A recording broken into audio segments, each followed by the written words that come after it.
L'idée n'est pas de devenir des juristes, mais de savoir au moins quelles sont les bases dont on a besoin. Et quand on a besoin de conseils, en fait, il faut aller voir un conseil. Bonjour, bienvenue dans Business Lab, le podcast. Je suis Pamela Ehanga et dans Business Lab, on parle d'entrepreneuriat. Chaque semaine, dans Business Lab, nous abordons un thème clé de l'entrepreneuriat avec un entrepreneur ou un expert à nos côtés. Le but étant de vous aider à passer à l'action avec des clés et des conseils pratiques et concrets prodigués par des personnes qui sont elles-mêmes déjà passées par là. Cette semaine, nous abordons un sujet qui stresse beaucoup de porteurs de projets et de jeunes entrepreneurs, la question du droit. En effet, il peut être difficile pour une petite entreprise de définir ses besoins. La complexité du jargon, l'opacité de l'offre de services juridiques ou encore les budgets nécessaires font que les aspects juridiques de l'entrepreneuriat peuvent intimider ou pire être négligés.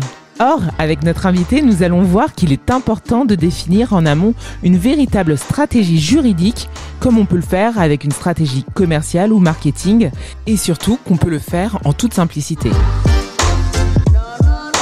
Bonjour maître Karine Mazamboumba Chitoula. Bonjour Pamela. On peut se tutoyer ? Absolument. Alors, tu es avocate au barreau de Paris et de Madrid et tu diriges le cabinet d'avocats MMT Avocats depuis bientôt 4 ans. Ça va être la 4e année si je ne me trompe pas. Bien sûr.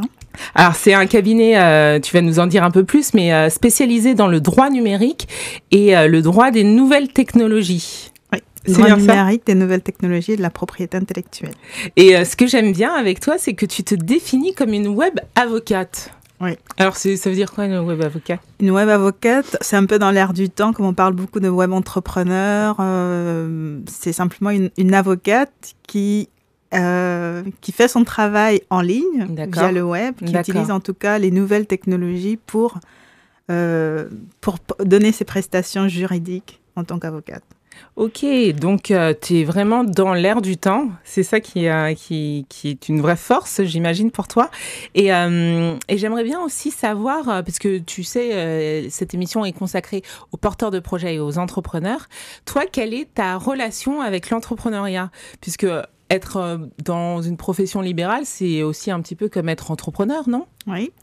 Je me définis certes comme web avocate, mais je me définis surtout comme avocate entrepreneur. Ouais. Parce qu'effectivement, lorsqu'on nous forme, on nous forme pour être avocat, on nous forme pour être des juristes, mais des juristes qui portent la robe et donc qui prêtent serment.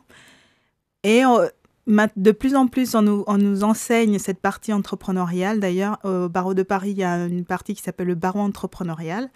Mais on ne nous forme pas vraiment avec cette mentalité de dire que nous allons diriger une entreprise. Mmh. Et donc, ma relation avec l'entrepreneuriat, c'est avant de me mettre à mon compte, pour moi, j'étais juste avocate. D'accord. Et en me mettant à mon compte, j'ai découvert que je n'étais pas juste une avocate, j'étais aussi une chef d'entreprise. Donc, tu as eu les mêmes interrogations que peut avoir tout créateur d'entreprise au début ? Absolument. Pour moi, c'était tout un cheminement. Et d'ailleurs, je continue à vivre ce cheminement non seulement dans ma vie quotidienne, dans ma gestion de mon cabinet, mais aussi je découvre comment les problématiques de mes clients entrepreneurs font écho à mes propres problématiques. Donc, c'est assez intéressant de voir comment on résout ou en se positionnant parfois dans la peau de l'entrepreneur. Et donc, là, justement, tu peux apporter vraiment un conseil et avec beaucoup d'empathie, puisque tu sais ce que vit l'entrepreneur. Complètement. Mais justement, dans ma pratique, j'utilise beaucoup ce qu'on appelle le legal design, qui est inspiré de ce qu'on appelle le design thinking, où ce qui est au centre, c'est justement l'humain, l'utilisateur. Ouais. Et donc, c'est dans cette approche-là, moi-même, en fait, lorsque je dois répondre, je ne réponds pas uniquement avec la distance du juriste qui répond par rapport aux lois, je réponds aussi aux problématiques en prenant en compte d'humain à humain, est-ce que ça vaut la peine, par exemple, d'aller au conflit ? Donc, je réponds beaucoup en prenant en compte l'humain, l'entrepreneur qu'il y a derrière et parfois ma propre expérience d'entrepreneur et comment j'ai pu résoudre. Des fois, la réponse, je le dis clairement, elle n'est pas juridique. Parfois, elle est simplement humaine. Et tu t'es spécialisée dans le droit des nouvelles technologies, c'est ça ? Pourquoi ? Après, et comment ? On parle spécialisé, c'est un terme auquel on fait très attention lorsqu'on est avocat. Okay. Parce que la spécialisation, c'est c'est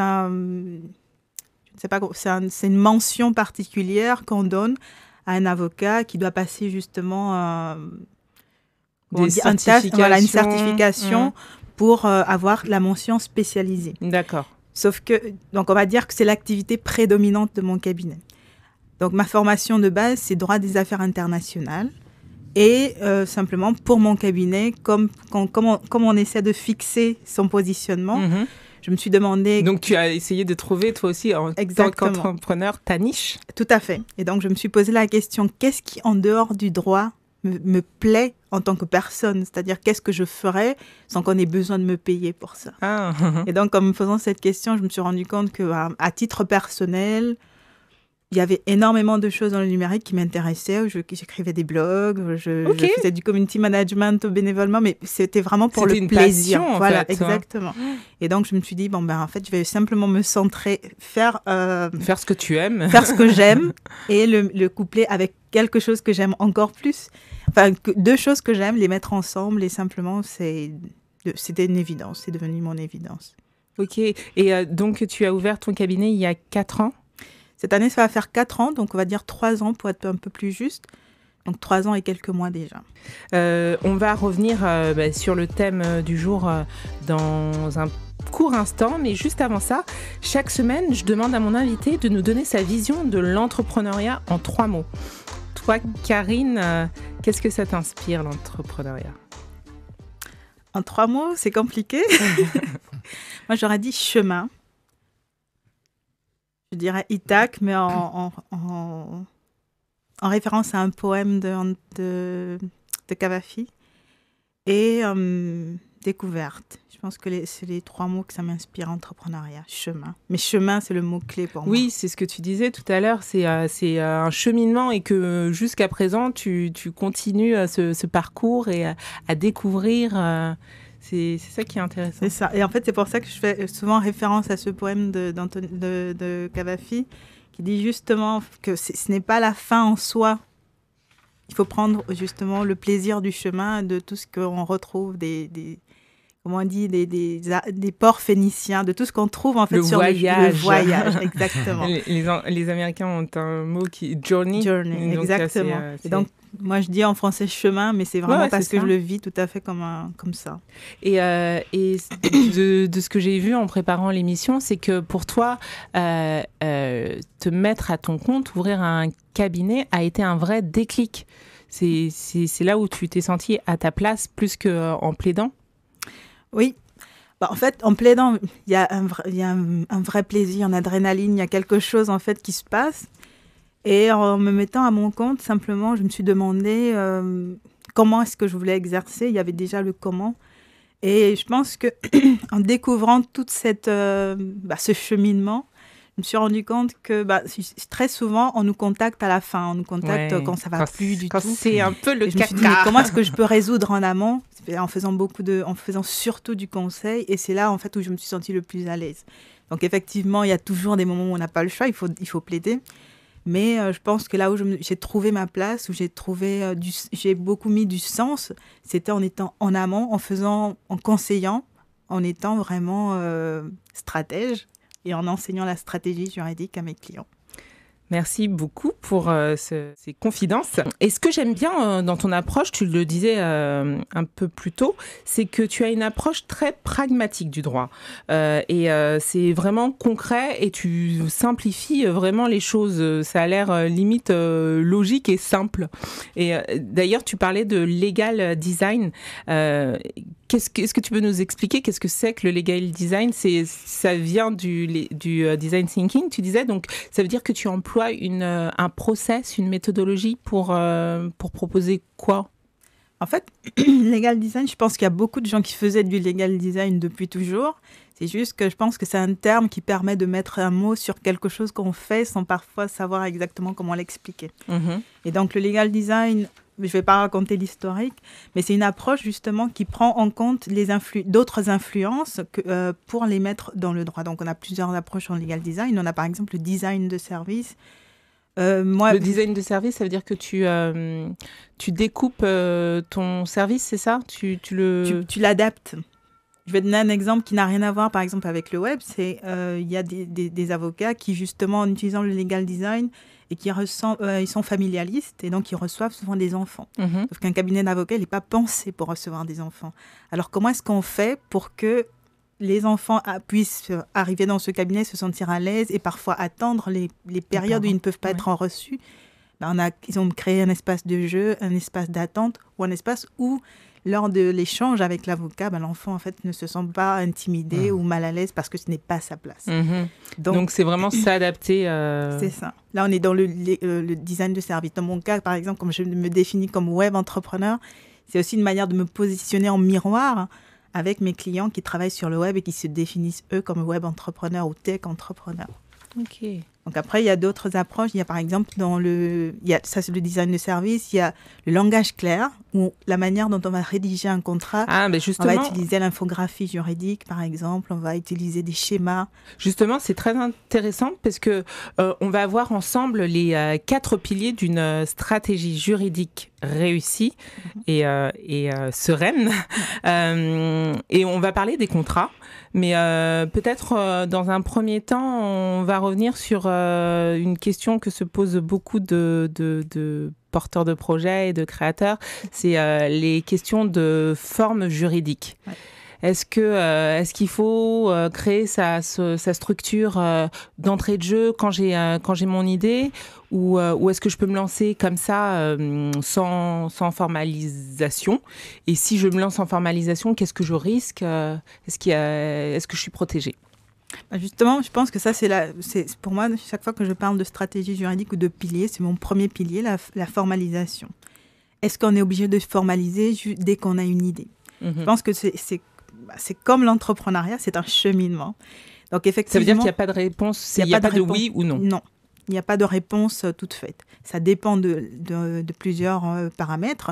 Est-ce que mon idée est mature et prête à être lancée déjà? Donc, effectivement, il y a tout un travail à faire en amont, il y a toute une étude de marché, business plan.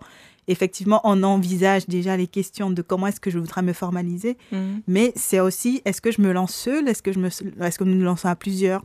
Est-ce que c'est à but lucratif, non lucratif? Est-ce qu'on aura besoin effectivement d'un grand volume de financement ou pas? Donc, toutes ces questions-là vont déterminer la forme qu'on va choisir. Mais tu es d'accord que ces questions arrivent en bout de chemin? Justement, dans le process, tu parlais d'études de marché en premier, ensuite études financières, et puis le juridique, c'est un peu le dernier step, non? Non, pas du tout. Justement, puisqu'il faut se demander déjà, est-ce que je vais y aller seule? Et si j'y vais seule, pendant combien de temps? Est-ce que si on va à plusieurs, parce qu'effectivement, le choix qu'on va faire, si je vais seule, si on va à plusieurs, on ne va pas faire d'entreprise individuelle. Oui, il y aura forcément un impact sur... tout à fait. Donc, le choix, par exemple, de commencer son cheminement en entreprise individuelle va être déterminant de si on y va seul ou pas. Mais ça, c'est des questions qu'on se pose déjà d'avance. D'accord. Est-ce que quand je me projette, j'envisage un investissement ou pas? Effectivement, si des investisseurs doivent intervenir, ça voudrait dire que peut-être qu'il faut un capital parce qu'ils vont prendre des parts. Est-ce qu'on l'envisage comme ça ou pas? Donc, ce sont des questions qu'il faut se poser déjà. Dès le début, d'entrée de jeu. D'entrée de jeu. Comment est-ce que en fait, moi, je vois la formalisation comme faisant partie de la vision d'entreprise. D'ailleurs, même dans la manière de rédiger les statuts, notamment sur les statuts SAS où on a une flexibilité sur la manière de rédiger les modes de gouvernance, justement, cette flexibilité-là, comment est-ce qu'on peut l'appliquer? En prenant compte de la vision. Et ça, justement, quand je pose la question, je ne dis pas... je pose pas la question trop juridiquement, je pose d'abord la question humainement. Quelle est ta vision d'entreprise? D'accord. Et donc là, j'essaie de voir, est-ce qu'on est mature? Est-ce qu'on n'est pas mature? Est-ce qu'on se laisse un temps? Est-ce qu'on rédige les statuts pour se projeter à 6 mois, 1 an, 3 ans? Ça veut dire que si je rédige mes statuts, ça veut dire que j'ai déjà choisi ma forme? Oui. C'est ça. Généralement, en fait, les statuts, effectivement, c'est un choix. Là, on a choisi, on s'est positionné, on sait où on va. Et donc, on envisage, par exemple, de se dire, moi, ma vision, elle est à 3 ans. Et donc, je vais rédiger un peu en prenant compte tout ce que j'envisage d'ici 3 ans. Donc, mon objectif, c'est de ne pas modifier mes statuts dans les 6 mois. Donc, justement, on prend en compte tous ces éléments-là pour dire, on va rédiger pour que d'ici 3 ans, tout reste plus ou moins stable et qu'on n'ait pas à modifier les statuts tous les 6 mois parce que il y a des choses. Après, effectivement, c'est possible de le faire, mais l'idée, quand même, c'est en fonction de là où je me projette. C'est pour ça que je demande jusqu'où tu te projettes. À 6 mois. Surtout que modifier des statuts, c'est coûteux, c'est long, ça crée des démarches administratives. Ouais. Et d'ailleurs, modifier, ça revient quasiment au même que immatriculer. Donc, on paye quasiment le même prix. Donc, est-ce que ça vaut la peine? Donc, il faudrait être suffisamment clair. Et formaliser cette vision, est-ce que c'est un acte juridique? Oui. Ah, ok. Bah oui, formaliser, justement, c'est ça qui va déterminer si on fait des statuts pour une SAS, une SARL. Donc, la gouvernance, c'est ce qu'on peut appeler ça gouvernance?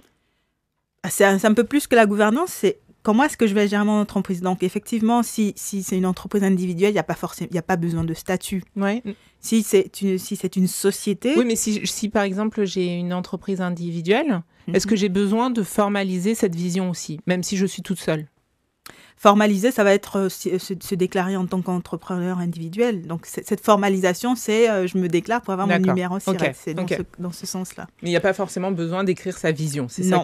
Par contre, moi, je trouve que c'est important. Mais c'est important. Voilà. Ça permet d'avoir des steps. Dans sa réflexion. Tout à fait. D'accord.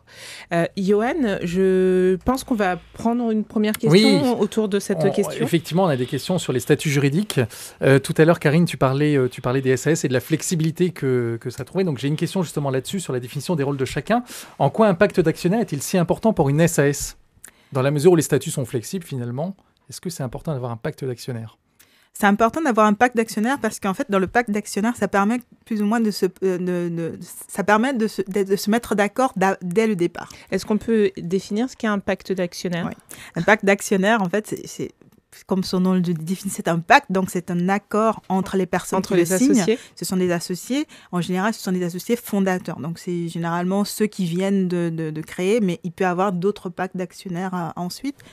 Mais le pacte d'actionnaires, justement, permet de se mettre d'accord sur comment est-ce qu'on va fonctionner. Il y a des règles, il y a plusieurs clauses. Ça peut être simplement que, quelle que soit l'évolution de l'entreprise, on ne souhaite pas être dilué. C'est-à-dire que si moi, j'ai 10%, même s'il y a des augmentations de capital, je ne voudrais pas que je me retrouvais à 1% au bout d'un moment. Donc, par exemple, on va mettre une clause qui va faire que toutes les décisions qui vont être prises, ceux qui font partie du pacte d'actionnaires vont voter dans le sens de me permettre de ne pas être dilué. Donc, il y a plusieurs clauses, en fait, comme ça, dans le pacte d'actionnaires qui permettent justement de s'assurer que les conditions de départ soient respectées sur le long terme, malgré la flexibilité justement des statuts. Est-ce que c'est dans ce pacte d'actionnaires justement où on met aussi qui fait quoi dans le rôle de la société En général, c'est dans les statuts. On va définir, par exemple, s'il y a un président, là on est sur la SS, donc s'il y a un président, des directeurs généraux, un comité d'entreprise, ce genre de choses. Mais il est possible dans le pacte d'actionnaires, si on a besoin de préciser des choses. Un peu plus précisément, effectivement. On peut le mettre. Sur le rôle opérationnel, en fait, peut-être. Ouais. Voilà, ok. Mais effectivement, de toute façon, le pacte d'actionnaires, par contre, il n'est pas public. Voilà, c'est ça. Il n'est pas public. Les statuts, il faut les distinguer parce que les statuts, c'est public. Tout le monde peut accéder aux statuts. Alors que le pacte d'actionnaires, c'est vraiment un accord interne. Et donc, tout le monde n'a pas forcément accès, il ne sait pas forcément ce qui a été décidé d'avance. Et je voulais quand même dire aussi, ce qui est important dans le pacte d'actionnaires, c'est que il vaut mieux le faire d'avance parce que tout va bien jusqu'à ce que ça n'aille plus. Et donc, quand on s'entend, c'est là qu'on pose les bases. Le jour où on ne s'entend plus, on a un élément qui nous permet effectivement de retrouver un petit peu ce sur quoi on s'était basé pour avancer. Oui. En fait, le pacte d'actionnaires, c'est un contrat. C'est un contrat. C'est un contrat qui permet finalement de compléter les statuts qui restent flexibles, mais de compléter davantage et de protéger chacun des actionnaires et des fondateurs. Okay. Et justement, est-ce qu'il y a des dernières questions? Est-ce qu'il y a des mentions obligatoires dans ce pacte d'actionnaires? Non. Ou non, c'est vraiment libre? C'est assez libre. Après, effectivement, c'est pour ça qu'il faut avoir une vision claire. Les clauses qui vont être intégrées dépendent effectivement de la vision. Où est-ce qu'on veut aller? Et ça, un avocat peut nous aider à le rédiger. Tout à fait. Normalement, comme la plupart des contrats, la définition du contrat, c'est accord de volonté. On peut décider entre deux personnes de le faire, mais effectivement, pour savoir quelles sont les clauses les plus pertinentes en fonction de sa vision d'entreprise, c'est toujours plus intéressant d'avoir un expert qui va vous dire cette clause-là, elle est nécessaire. Par exemple, si on décide de vendre la société, comment est-ce qu'on peut forcer les minoritaires à vendre aussi, par exemple. Ah oui, il y a de la stratégie quand même. Il faut réfléchir en amont. C'est pour ça que je dis que justement, c'est un pilier de la stratégie juridique. On ne peut pas se dire, je fais mon étude de marché, Quand je l'ai cité au début, ce n'était pas pour les hiérarchiser. C'était pour dire c'est au même titre. Exactement. Que ça fait partie des premières choses auxquelles il faut penser. D'accord. Est-ce qu'on a une autre question? Oui, j'ai une autre question qui concerne plus l'entrepreneuriat individuel. Donc d'une personne qui vous écrit « Je suis salarié dans une banque, je rénove et je revends des meubles sur mon temps libre. Pour être en règle, je voudrais prendre un statut d'auto-entrepreneur. Dois-je en informer mon employeur ?» Pas nécessairement. Là, il faudrait quand même voir que dit son contrat et voir dans quelle mesure, par exemple, s'il a une clause de non-concurrence et que, voilà, par exemple, il y a banque et rénovation web, voilà. On ne voit pas du tout le lien ni la concurrence. Maintenant, il ne faudrait pas que ça empiète sur son temps de travail. Et il faudrait quand même vérifier un petit peu, mais concrètement, si son contrat ne pose pas de problème particulier, il n'y a pas de raison. Oui, et on est d'accord, le statut d'entrepreneur se cumule parfaitement avec un emploi salarié. Tout à fait. S'il n'y a pas de bloquant sur le contrat de travail. Exactement. Okay. Et c'est la même chose avec le Pôle emploi. Quand on est au Pôle emploi, est-ce qu'on peut bénéficier des allocations et aussi être auto-entrepreneur? Oui, en général, je sais que Ou est-ce que on perd du coup? Je sais que Pôle emploi maintient les droits dans le cas maintient les droits pendant un temps lorsqu'on crée une entreprise, justement pour laisser le temps justement de mettre en place l'entreprise, et notamment si on utilise le statut de micro-entreprise. D'accord. Donc après, il faudrait voir avec Pôle emploi parce que ça bouge tout le temps. Mais c'est vrai qu'il y a la possibilité justement de commencer ou en tout cas de démarrer une entreprise et de conserver ses droits. Dans les faits, les allocations sont recalculées en fonction du chiffre d'affaires. Tout à fait. Et tu parlais de micro-entreprise. Alors micro-entreprise, auto-entrepreneur, entreprise individuelle, tout ça, freelance, tout ça, c'est la même chose? C'est à peu près la même chose. En fait, je pense qu'aujourd'hui, on parle de micro-entreprise, il n'y a plus vraiment de différence. Auto-entrepreneur, micro-entrepreneur, c'est devenu un seul statut. Freelance, je pense que c'est plutôt un statut où on est indépendant, mais on est un peu greffé chez un client. Moi, je le vois comme ça. Et ensuite, entrepreneur individuel, on n'est pas forcément en micro. Voilà, on peut avoir un statut qui est différent. Le URL, ça existe toujours? Oui. Ouais. Donc, effectivement, il y a plusieurs... on est tout seul. On peut être en... Par exemple, si on est en SASU, on n'est pas en entrepreneur individuel. On est en société, c'est simplement qu'il y a un seul associé. Voilà. D'accord. Un seul actionnaire, effectivement. C'est pas facile tout ça quand même, il y a beaucoup de... Il faut justement démêler et c'est là où effectivement ça devient intéressant d'avoir d'avoir un conseil, de demander. Beaucoup de gens, ils vont un petit peu comme ils peuvent en regardant sur Internet, mais c'est vrai que c'est pas toujours évident parce qu'il y a trop d'informations. Et donc quand on a trop d'informations, des fois on ne sait plus ce qui nous convient ou pas. Et est-ce qu'on peut démarrer sans statut ?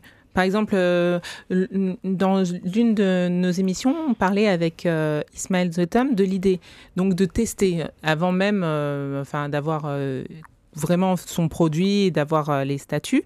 Par exemple, est-ce que je peux vendre sur Instagram comme ça ? Est-ce que je peux faire du business sans qu'il y ait de cadre ? S'il faut facturer... je pense que non. Un particulier ne peut pas facturer, il n'a pas le droit de facturer.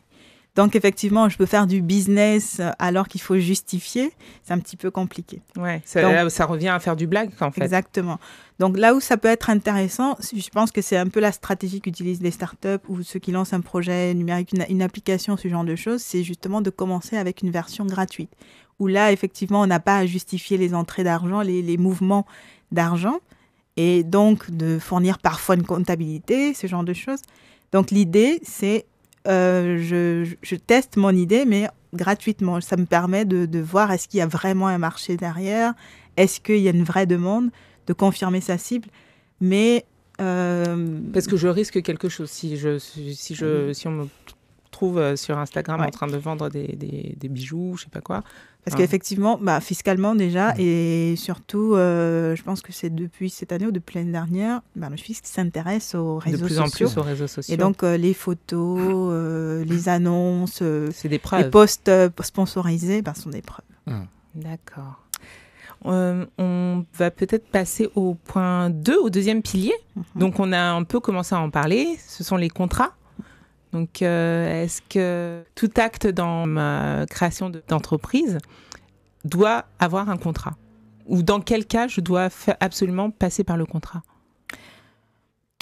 Est-ce que tout acte doit avoir un contrat ? Pas forcément. En fait, tous les jours, on signe des contrats. Implicites, ouais. Voilà. Quand on achète un ticket de métro, en fait, on signe un contrat. Il y a la plupart des actes qu'on pose dans la vie courante sont des actes contractuels. C'est juste que comme ça fait partie de notre quotidien, on s'en rend plus compte et donc on n'a pas vraiment conscience de poser un acte, de signer un contrat parce qu'on n'a pas son stylo. Donc déjà, il faut prendre conscience que le contrat, il est tout le temps, il est tout le temps présent dans notre vie.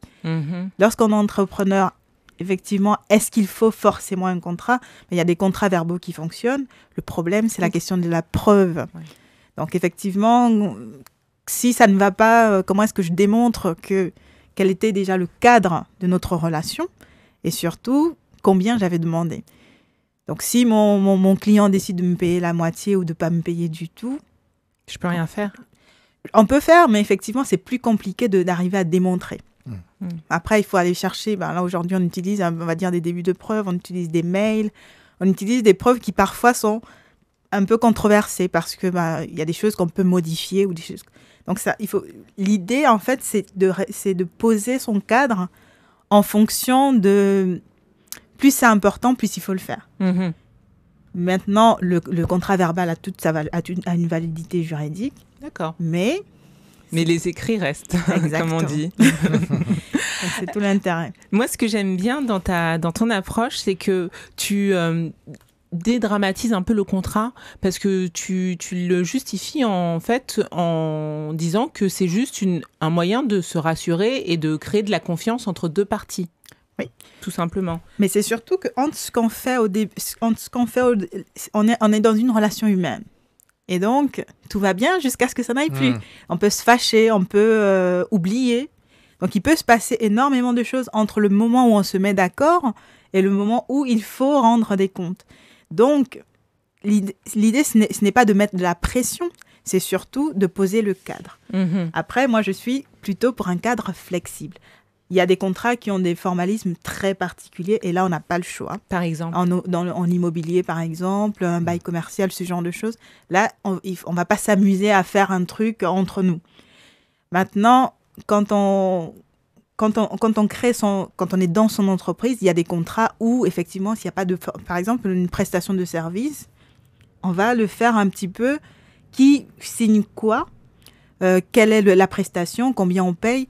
Mais il faut être précis sur qu'est-ce qu'on propose à l'autre, à quoi je m'oblige, et l'autre, qu'est-ce que j'attends de lui. En réalité, c'est les CGV ? Non, c'est juste un contrat de prestation de service. D'accord. Évidemment, ça peut devenir des conditions générales. La différence, en fait, des conditions générales, c'est que on n'a pas cette flexibilité de discuter, de négocier.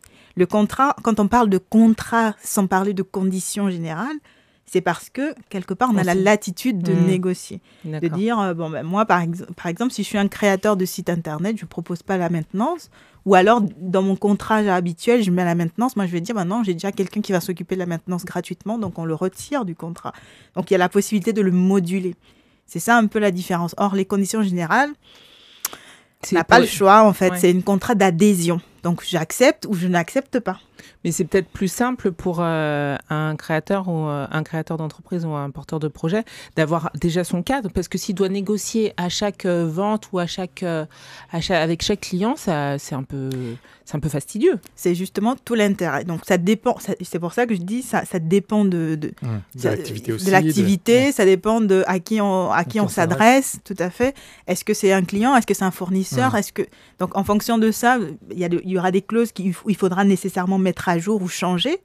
Et si effectivement c'est assez figé parce que c'est toujours la même chose, c'est là que ça a tout à son intérêt, les conditions générales de vente, de service, d'abonnement. Et CGU, CGV, c'est un peu du kiff-kiff ou il faut être vraiment précis dans par exemple dans son site, parce que c'est des mentions qui peuvent apparaître dans le site. Ouais. En fait, ça, j'en parle généralement au dernier pilier. Mais alors on reviendra là-dessus alors. mais en tout cas, il faut comprendre que le contrat, c'est vraiment cet accord de volonté de qu'est-ce que je propose, à quoi je m'oblige, qu'est-ce que je donne, et de l'autre côté aussi. Donc c'est simplement moi.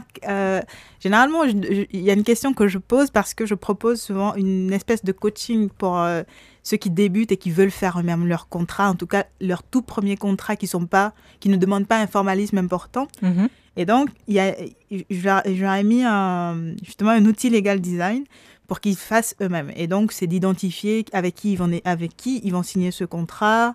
Il y a des éléments juridiques, qu'est-ce qui est important pour eux, qu'est-ce qu'ils veulent protéger. Et il y a 2 questions qui ne sont pas 100% juridiques. Il y a une question qui est « qu'est-ce qui me fait peur ?» C'est une question qui est très étrange, mais on ne signe pas un contrat juste parce qu'on a envie de signer un contrat. Généralement, c'est pour se protéger. Hein. C'est pour se protéger, mais tout le monde n'a pas envie de se protéger de la même chose. Donc, il y en a qui vont dire moi, j'ai peur, j'aimerais être sûr d'être payé. Généralement, l'argent est un bon moteur pour faire un contrat. Et il y en a qui vont avoir peur, je parle souvent des influenceurs, qui ont peur de perdre leur indépendance. Donc, ils n'aimeraient pas qu'on leur impose une ligne éditoriale ou voilà. Donc, qu'est-ce qui me fait peur? C'est une question qui varie beaucoup d'une personne à l'autre. Sauf que quand on fait le contrat, quand moi je rédige, je vais rédiger en ma faveur. Donc, le contrat, comme je dis, c'est un accord de volonté, on essaie d'équilibrer. Donc, pour faire prendre conscience de cette notion d'équilibre du contrat, je leur demande, et de quoi voulez-vous rassurer votre client, votre interlocuteur, voilà. Et c'est là, en fait, qu'ils prennent conscience qu'il n'y a pas que moi, effectivement, on est 2. Et ça permet aussi de réajuster un petit peu les rapports et de prendre conscience que je ne fais pas ça contre l'autre, je le fais pour lui et pour moi. Est-ce que ça veut dire qu'il peut y avoir des contrats qui peuvent être invalidés si c'est trop d'un seul côté, si c'est pas équilibré? Oui. Est-ce qu'on peut l'invalider? Effectivement, ici on a mis des clauses abusives, il y a ce qu'on appelle des clauses abusives, des clauses ambiguës, des clauses obscures. Donc si effectivement ça porte préjudice à l'une des parties, ça peut être une source d'invalidation. Tout à fait. Et ce qui juste avant de prendre des questions aussi, ce que j'ai bien aimé dans ton approche, je pense que ça vient aussi du legal design, c'est que tu proposes de faire des contrats en forme de BD. Ou d'infographie. C'est complètement inédit, ça. Oui, après, c'est pas la grande majorité. En général, c'est simplement justement pour dédramatiser. Avant de rédiger, ça dépend aussi du contexte et du secteur. Mais généralement, c'est justement pour poser ses idées. On dessine, on va schématiser. Mais c'est pas le contrat final. Et ça ressemblera pas à Par contre, moi, j'en parle souvent ça dépend des cas. Par exemple, j'interviens sur les questions d'agritech, par exemple, en Afrique. Il y a des personnes qui ne savent pas lire et qui ont besoin de comprendre. Donc, dans ce cas, on peut dessiner justement le contrat pour que toutes les étapes de signature, en tout cas toutes les étapes, les obligations soient visuellement compréhensibles. Donc, quand il ne signe pas un papier de lettres qu'il n'a pas compris, il comprend le processus et il sait à quoi il s'engage. Donc, effectivement, ça existe. Ce n'est pas la grande majorité et je pense que la plupart des avocats n'adhèrent pas forcément.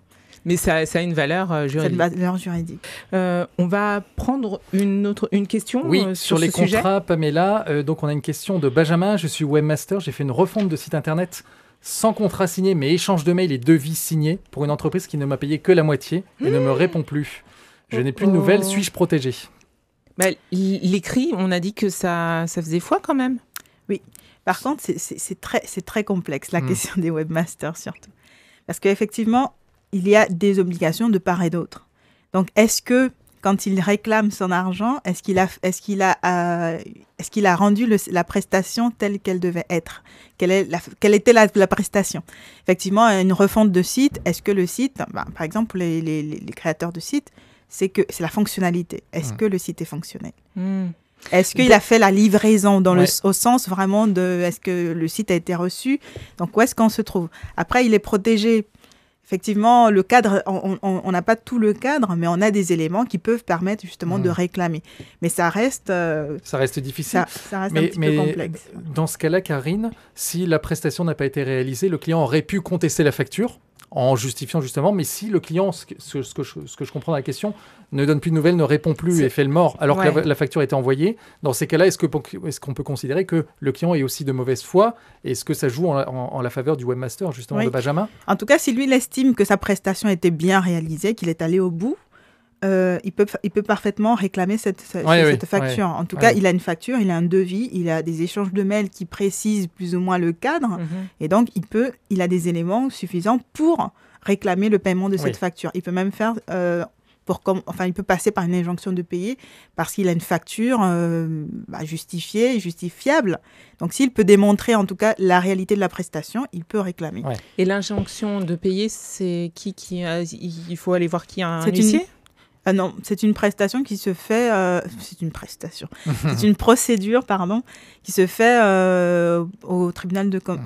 effectivement, ça dépend aussi de qui est son client. Oui, ça dépend qui est son client. J'imagine que son client est un professionnel, une entreprise, et donc il peut aller au tribunal de commerce et il n'a pas besoin, en fait, de saisir l'autre partie. Donc, simplement, c'est pour ça qu'il a suffisamment d'éléments. Il a un devis, il y a une facture, il y a des échanges de mails qui prouvent la réalité, en tout cas la relation. Et il demande simplement que ce soit payé. Et là, le juge décide, au vu des simples éléments qui lui sont proposés, l'autre partie n'entre pas tout de suite, dire que il estime que la somme est due. Et donc, il donne une ordonnance et autorise la règle. Voilà. Et donc, à ce moment-là, par contre, l'autre partie a le droit de s'opposer à cette ordonnance et dire, non, c'est pas vrai. En tout cas, là, effectivement, on entre dans une procédure qui est un peu plus classique. Mais à la base, l'injonction, c'est moi qui demande, j'estime que je mérite d'être payé, et puis on y va. Et est-ce qu'il y a des montants pour lesquels ça ne vaut pas la peine parce qu'on va avoir beaucoup plus de frais que ce qu'on a gagné L'injonction, c'est quand même une procédure assez simple. On est autour de 35-37 €. Donc, ça peut être intéressant. Mais effectivement, si l'autre fait le mort ou si on n'arrive pas à trouver ses comptes, par exemple, pour les saisir, ça peut devenir très compliqué. Donc, oui, c'est une procédure qui peut être faite soi-même sans forcément passer par un avocat. Assez facile on peut la mettre en place. Mais après, il y a plus aujourd'hui, pour réclamer une créance, il y a plusieurs solutions. J'ai vu les huissiers, par exemple, ont mis en place en ligne moyen de réclamer des sommes à partir de 500 €. Les cabinets de recouvrement au préalable, avant les huissiers. Même les huissiers, en fait, justement, je pense peut-être pour mettre la pression peut-être pour contrer les cabinets de recouvrement. Donc voilà, il y a des services comme ça qu'on retrouve en ligne. Mais soi-même déjà, parfois, effectivement, là, il dit il fait le mort. Mais en général, c'est j'envoie ma facture parce que parfois, on n'est pas payé parce qu'on oublie. On n'a pas envoyé la facture. Donc ou qu'on n'a pas mis les mentions. Aussi, dans une facture, il faut dire quand est-ce qu'on doit être payé. Mais dans ces cas-là, elle doit être contestée par le client. Elle devrait être contestée, en fait. Effectivement.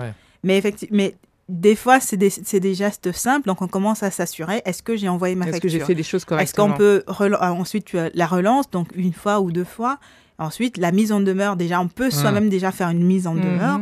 On se crée une espèce de process. Donc, tout ça, je pense que ça fait partie justement de la stratégie. C'est pas j'y vais comme ça au feeling. C'est aussi comment est-ce que je fonctionne en cas de litige, en cas de difficulté. Mettre en place des process. Tout à fait. Et donc, ça, c'est un process de litige, de réclamation qu'on met déjà en place en amont. On n'attend pas le problème. On sait déjà que par rapport aux factures, on va fonctionner comme ça. Je vais faire les relances, par exemple, tous les 6 jours. Ou une fois toutes les 2 semaines, en fait, en fonction de soi-même, on pose déjà quand même son cadre.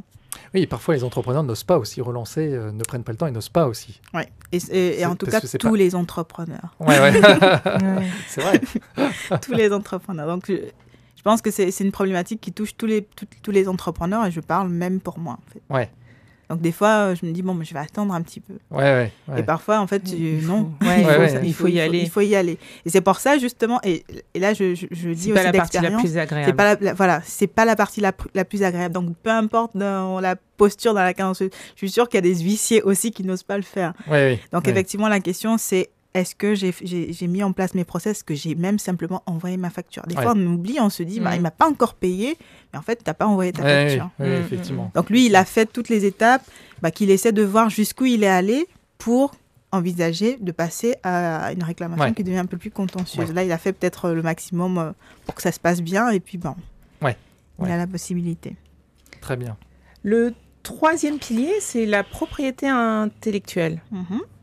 En fait, justement, c'est un pilier parce qu'on n'y pense pas beaucoup, mais c'est... en général, c'est peut-être même le premier auquel on pense pour protéger son idée.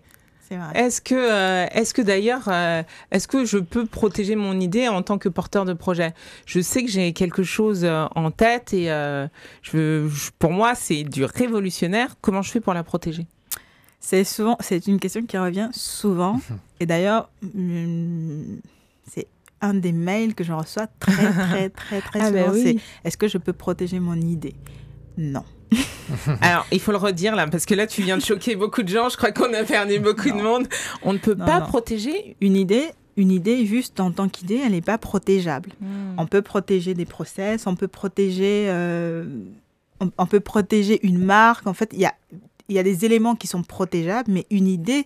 Un concept Un concept, ça dépend de quoi. Mais en fait, une idée déjà... qui est en général un concept. Donc, on estime que quand on parle d'idée, généralement, c'est pas juste une phrase, c'est tout un concept un petit peu autour. C'est en soi, juste comme ça n'a pas vraiment de... C'est pas protégeable. Maintenant, il faut aller un peu plus loin. Est-ce que ce que je veux protéger peut être protégé en tant que droit d'auteur parce que c'est un contenu, par exemple, écrit, dessiné, enfin, ça dépend. Alors, droit d'auteur, c'est pour tout ce qui est écrit, c'est ça ? Oui, on va dire c'est surtout pour les créations qui peuvent être considérées comme littéraires, artistiques, ce genre de choses. Ou pas forcément. Par exemple, un site internet qui est créé très original, parce que c'est pas juste je prends un thème Divi, WordPress, ce genre de choses. Non. C'est vraiment, il y a une vraie création. On retrouve une part. En fait, c'est même pas une question de littéraire. C'est quand on retrouve une part de l'auteur, une part de soi dans vraiment l'originalité. C'est plus l'originalité et surtout une part de la personne qui crée. D'accord. Donc là, il y a le droit d'auteur, il y a la marque. Donc ce que j'ai créé, est-ce que je peux en faire une marque ? Après, effectivement, c'est pas juste je donne un nom ou je fais un logo, parce que généralement les gens ils pensent marque ou nom ou logo, sachant qu'on a la marque verbale, donc c'est justement le nom, le signe écrit. La marque figurative, donc là c'est le logo, le dessin, ou la marque semi-figurative, donc où on a à la fois le logo et un écrit. D'accord. Donc ça on peut le protéger. Ça on peut le protéger, mais pas n'importe comment non plus, parce que là, par exemple, peut-être que quelqu'un a déjà déposé, peut-être pas exactement pareil, mais ça peut créer la confusion dans l'esprit des gens. Ou ce n'est pas parce que ce n'est pas assez distinctif, ou parce que ça ressemble, ou parce que ça donne l'impression que c'est peut-être la même entité qui a créé quelque chose de plus. Donc si jamais il y a une continuité, donc il y a plus, c'est c'est sur les mêmes produits ou les mêmes services. Donc si ça crée la confusion, effectivement, celui qui a déposé avant peut s'opposer. Donc il y a de l'antériorité. Il faut vérifier en fait, il faut justement faire une recherche d'antériorité, vérifier tous les éléments en amont. Et ça se passe à l'INPI ?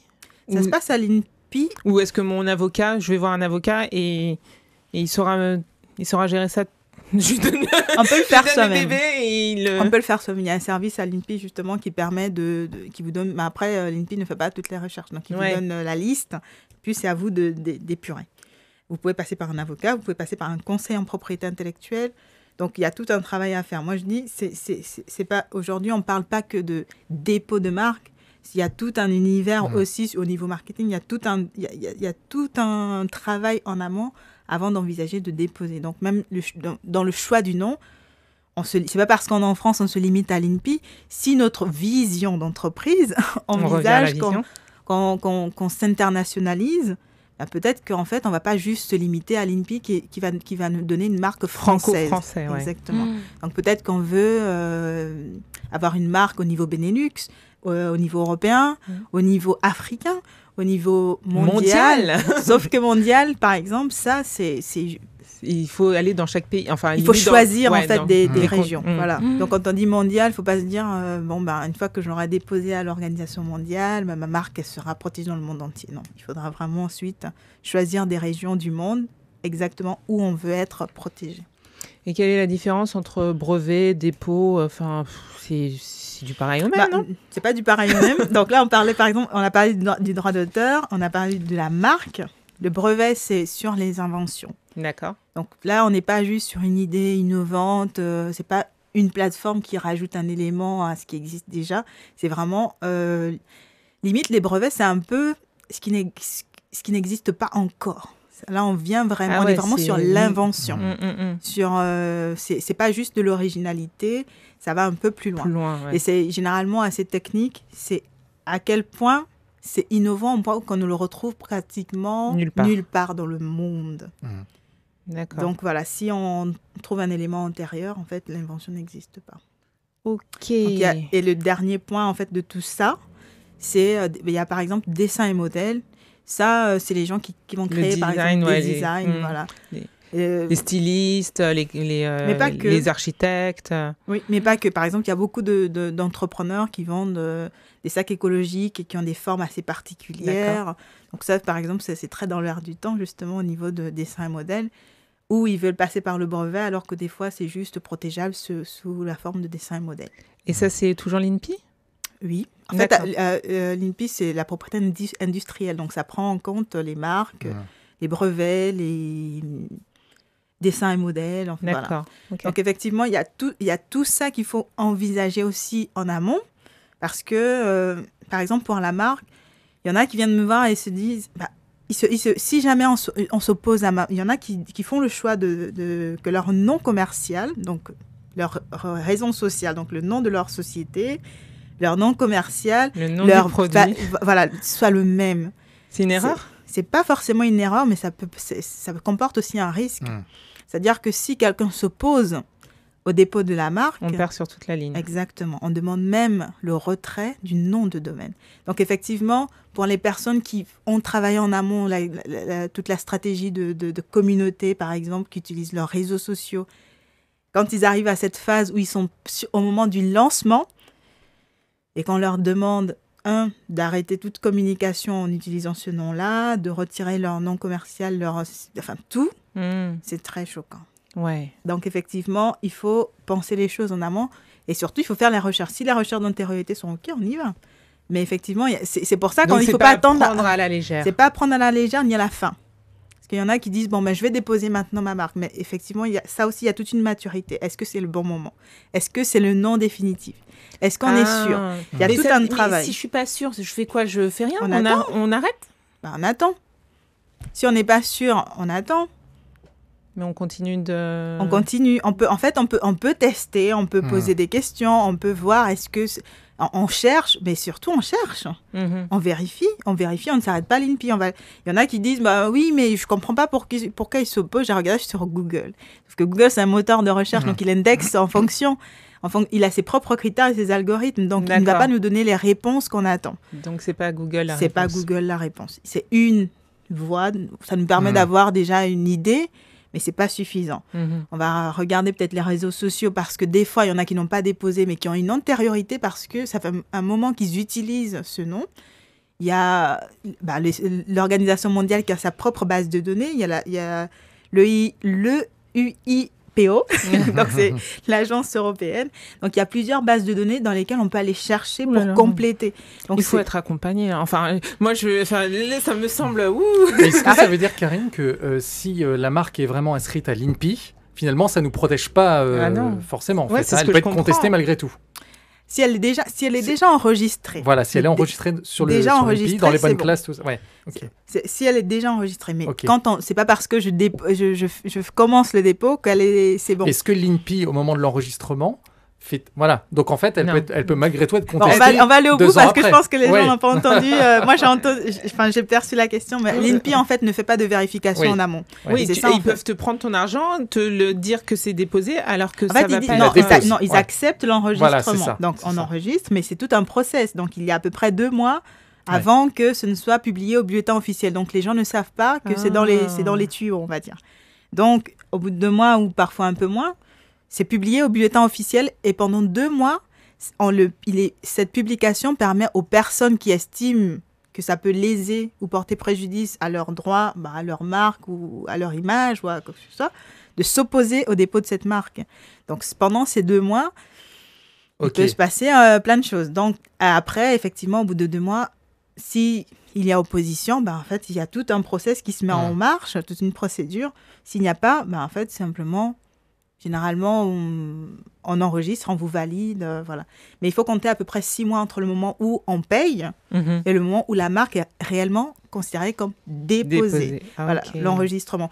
Si vous allez sur la base de données de l'INPI, vous allez voir publier. Il y a des états changeants, enregistrés. C'est-à-dire que vraiment, c'est pas la même. On n'est pas au même niveau. Voilà, on n'est pas au même niveau d'enregistrement, on va dire. Est-ce qu'on a une question rapide ? Oui, on a une question. Je souhaite lancer ma marque de bijoux et en faire la promotion sur les réseaux sociaux. Comment protéger mes photos et éviter de les retrouver ailleurs sans mon accord ? On ne peut pas faire grand-chose. C'est vrai. Sur Internet, comment éviter ? C'est parfois une question technique. Donc, on utilise des procédés pour empêcher le clic droit, pour empêcher la copie. Mais ça ne garantit rien. Il y a les captures d'écran.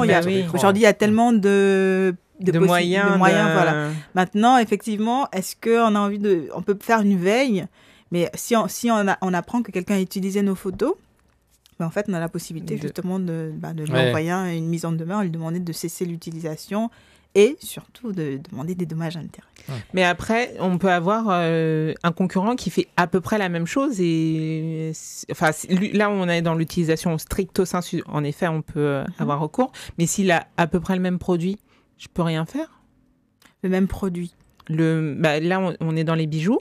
Si le bijou se ressemble, comment je peux prouver qu'il a copié sur mon bijou ? Ça c'est on parle du produit et pas de la photo, là, effectivement. Sur les produits, c'est un petit peu... C'est compliqué. C'est compliqué. La photo, oui, ça peut être assez évident, mais le produit... Il faudra vraiment que ce soit ma photo. C'est ça. En fait, sur les photos, il y a des nuances. Il y a déjà... est-ce que... les crédits. Voilà, les crédits, mais surtout, est-ce que cette photo, elle est suffisamment originale pour que je puisse la réclamer ? Si on fait une photo du même coin de rue, on va pas, il y a pas d'originalité suffisante pour que je puisse réclamer des droits à quelqu'un qui va venir filmer le même coin de rue. Quelle est l'originalité ? Quel est l'élément qui va faire que on puisse estimer qu'en tant qu'auteur, il mérite une protection supplémentaire que celui qui l'a fait après. Donc sur les photos, c'est un peu variable. Maintenant, effectivement, si je suis photographe et que je fais, il y a une part de moi qu'on retrouve dans la photo, c'est pas la même chose, effectivement. Et sur le produit, c'est encore plus compliqué. Sur le produit, c'est un petit peu compliqué, surtout en matière de bijoux. Effectivement, il faudrait voir qui a produit quand. Voilà. Il y a des éléments qui permettent de regarder. Mais c'est vrai que moi, je traite pas beaucoup ce genre de questions. Mais c'est vrai que sur les bijoux, je trouve qu'il y a quand même... Ça peut être un petit peu complexe. Et c'est super intéressant. En préparant cette émission, c'est pas qu'on aurait tant de sujets. C'est même 1 heure, c'est trop court. Donc on va aller au dernier pilier qui est vraiment dans ton cœur de cible, les obligations numériques. Oui, tout ce qui est droit numérique. Mais on a l'impression que le net, c'est un peu le Far West. Est-ce que les mêmes règles s'appliquent ? Pas partout, ça dépend des pays. Mais c'est vrai qu'en France, il y a des lois et on va dire que c'est un secteur qui est très en mouvement au niveau juridique. C'est-à-dire qu'on a des règles qui datent de janvier 2021. D'accord, c'est en perpétuelle mise à jour. Voilà, exactement.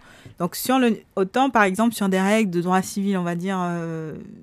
le droit pouvait arriver avant et envisager les choses, autant sur le numérique, le droit, légiférer sur ces questions-là, c'est toujours après. On n'a pas trop le choix parce qu'on ne peut pas anticiper. Il y a beaucoup d'innovations. Donc effectivement, c'est très lié à la question de propriété intellectuelle parce que, par exemple, un des éléments, c'est le nom de domaine, l'hébergement. Il y a plein de questions qui entrent en ligne de compte. On n'en a pas parlé lors de la propriété intellectuelle, mais par exemple, c'est tout le patrimoine immatériel qui est constitué avec mon site internet. Il a une valeur. Il a une valeur financière, par exemple. On peut vendre. Il y a tout un marché de vente et de revente de sites Internet. Il y a même ce qu'on appelle la vente de fonds de commerce électronique. Oh, oui. Donc, effectivement, où il y a énormément d'éléments non matériels comme les bases de données, le site Internet, le nom de domaine. Il y a toutes ces questions-là qui peuvent faire que la vente ne soit pas juste « je vends mon site », c'est « je vends un fonds de commerce électronique ». Donc, sur la question de la propriété intellectuelle, c'est important parce que il y en a qui se disent bon je suis arrivé au bout, mon projet il vaut rien. Des fois il vaut pas rien. Des fois avant de jeter l'éponge, il faut regarder est-ce que je peux le monétiser d'une manière ou d'une autre et comment je me protège comment en tout cas je fais pour que ce soit donné en bonne et due forme. Tout à fait. Là il nous reste peu de temps, c'est passé très vite, mais si tu dois nous donner un conseil sur les obligations numériques, à quoi faut-il faire attention vraiment, peut-être un ou deux conseils avant de mettre en place un site internet, donc je suis porteur de projet et j'ai mon projet, je crée ma boîte et je vais mettre en ligne mon site, je suis contente, j'ai fini, c'est l'apogée. Donc qu'est-ce qu'il ne faut surtout pas oublier? La conformité. Aujourd'hui, on a parlé tout à l'heure de conditions générales de vente, conditions générales d'utilisation, de vente, parce si on vend effectivement sur son site, les gens viennent acheter, payer directement. Conditions générales d'utilisation, moi je dis c'est un peu comme une maison d'hôte. Généralement, quand on a un espace membre, moi je recommande très très fortement de mettre des conditions générales d'utilisation parce que c'est comme si j'ouvrais ma maison à des inconnus, je leur donne une chambre, ce serait bien de leur dire exactement comment ça fonctionne. Ceux qu'ils ont le droit de faire ou pas. Tout à fait. Et surtout, de limiter la responsabilité parce que moi en tant qu'éditeur du site et surtout en tant que directeur de publication, selon ce qui est publié, je risque parfois la prison. C'est-à-dire il y a des contenus homophobes, racistes. Ah oui, d'accord. Donc tout ce qui est commentaires et tout ça, la modération. Tout ce qui est publié, vous, en tant que directeur de publication, vous avez des responsabilités. Voilà, donc il faudrait poser ce cadre-là pour dire je ne suis pas responsable, par exemple, de ce qui est publié ou je refuse. Qu'est-ce qui est accepté ou pas accepté? Parce que ce n'est pas sa maison, ce n'est pas vous qui avez publié, mais vous l'avez c'est votre accepté. Maison. Tout à fait. Donc ensuite, il y a la question de la protection des données qui est centrale en matière de numérique. La RGPD, la fameuse. Oui.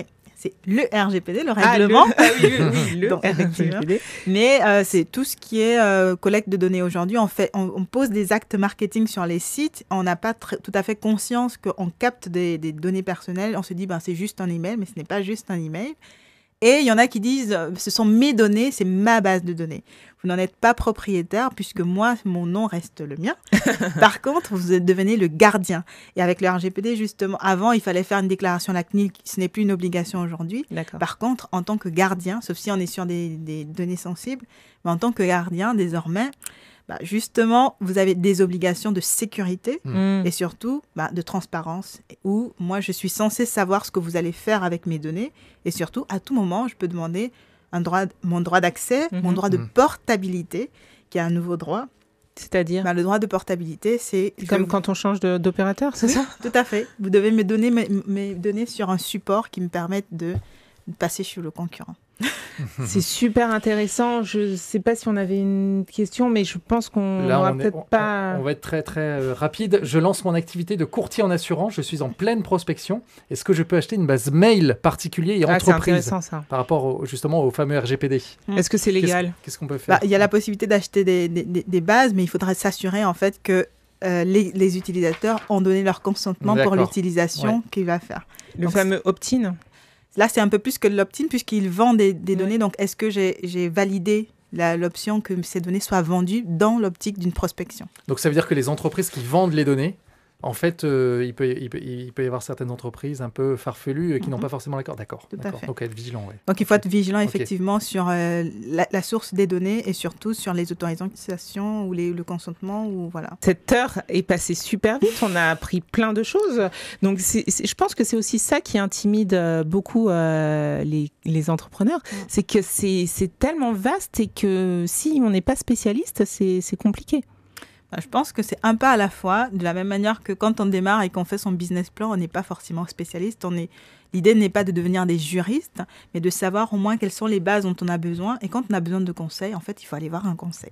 Et simplement. Donc, toi, on te retrouve où? Tu fais aussi du coaching, enfin, tu proposes du service de coaching juridique, c'est ça? Oui, ça dépend. C'est par exemple, sur des procédures où on n'a pas besoin d'un avocat, mais c'est aussi sur la mise en place de certains éléments de base lorsqu'on démarre, comme par exemple ses tout premiers contrats, la mise en conformité de son site, où je propose une mini-formation, par exemple. Donc, ce sont des choses que je mets en place pour démarrer, mais ça ne peut pas durer non plus longtemps. Donc, il y a un moment où il faudra mettre à jour et il y a un moment où simplement il faudra avoir un service juridique. En plus, on grandit, c'est comme un être humain. Notre entreprise est très organique. Donc, au début, effectivement, on peut faire tout seul. À un moment donné, on a besoin de béquilles. Et plus on grandit et plus on grossit, on aura peut-être besoin d'un service juridique à part entière. Donc, il faut en fait le penser comme ça, comme un cheminement. On revient au chemin. Juste, dernière question, est-ce que ça coûte cher d'aller voir un avocat? Ça dépend. Ça dépend de la problématique. Mais l'idée, en fait, c'est de faire le maximum de choses dès le départ pour ne pas se retrouver dans une procédure qui, elle, non seulement coûte de l'argent, mais aussi du temps. Et ça revient au même. Ça revient même pire, peut-être plus cher encore. Merci beaucoup, Karine, d'avoir été notre invitée. Maître Karine Mavamboumba-Chitoula, que l'on retrouve... alors, ton site internet, c'est mmtavocat.fr et sur les réseaux sociaux, Facebook, Instagram et LinkedIn. Super. Merci à vous tous de nous avoir suivis. Et si ce podcast vous a plu, n'hésitez pas à en parler autour de vous, à le partager, à commenter, à liker et même encore mieux, à nous laisser 5 étoiles. Et pour ne rien rater, pensez également à vous abonner.